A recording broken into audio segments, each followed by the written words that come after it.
তাহলে আজকে আমরা 9.2 এর ত্রিকোণমিতিক যে অনুপাত, ধরো 0 ডিগ্রি, তারপর 130 ডিগ্রি, 45, তারপর 60 এবং 90 ডিগ্রি ত্রিকোণমিতিক যে অনুপাতগুলো আছে সেগুলি সম্পর্কে আজকে আমরা আলোচনা করব। ঠিক আছে, তাহলে রায়হান তুমি শুরুতে বলবা যে সাইন 0 ডিগ্রি মান কত? সাইন 0 ডিগ্রি মান কত? 0। তারপর সাইন 30 ডিগ্রি মান কত? হাফ। 45 ডিগ্রি মান কত? 1/√2। সাইন 60 ডিগ্রি মান কত? √3/2।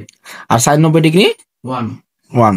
বাইজিৎ তুমি কসের মানগুলো বলে ফেলো। কস 0 ডিগ্রি 1, কস 30 ডিগ্রি √3/2, তারপর কস 45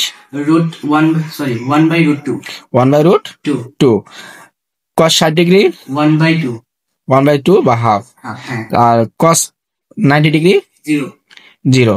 শ্রেয়া তুমি tan এর মানগুলো বলবা। ঠিক আছে, tan 0 ডিগ্রি 0, tan 30 1/√3, তারপর tan 45 1, tan 60 √3, tan 90 অসংজ্ঞায়িত, মানে এর কোনো মান নেই।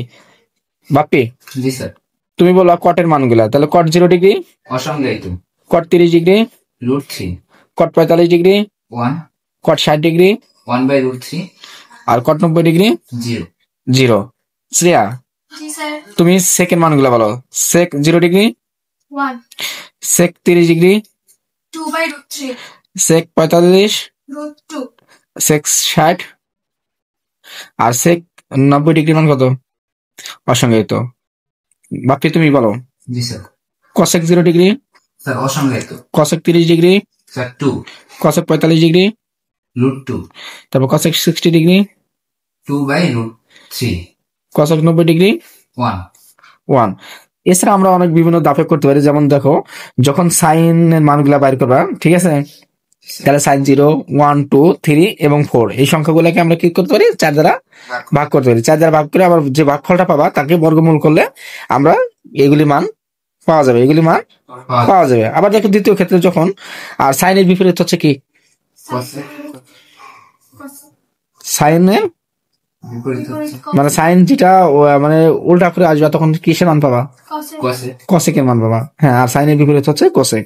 আচ্ছা ঠিক আছে, তাহলে তোমরা ভালোই পারো। আবার 2 নম্বর রুলসে যেটা 4, 3, 2, 1 এবং 0কে যদি আমরা 4 দ্বারা ভাগ করি এবং ভাগফল গুলোকে বর্গমূল যদি করি, তাহলে আমরা কি কসের মানগুলা পাবো? কি মান পাবো? কসের মানগুলা পাবো, যে কস যে কয় ডিগ্রি আছে। আবার দেখো tan এর ক্ষেত্রে যখন যাবা তখন 0, 1, 3 এবং 9 এই প্রত্যেকটা সংখ্যাকে 3 দ্বারা ভাগ করবা। কত দ্বারা ভাগ করবা? 3। যে ভাগফল পাবা তাকে আবার বর্গমূল করবা। কি করবা? তাহলে আমরা কিসের মান পাবো? tan এর মান পাবো। আর 9, 3, 1, 0কে যদি আবার 3 দ্বারা ভাগ করে যে ফল পাবো তার বর্গমূলকে যদি আমরা কি করি? বর্গমূল করি। ভাগফল গুলো যদি বর্গমূল করি তাহলে আমরা কটের মান পাবো। কিসের মান পাবো? কটের মান। আমরা এভাবেও কি করতে পারি? মানগুলা বের করতে পারি। অসংখ্য ধন্যবাদ তোমাদের।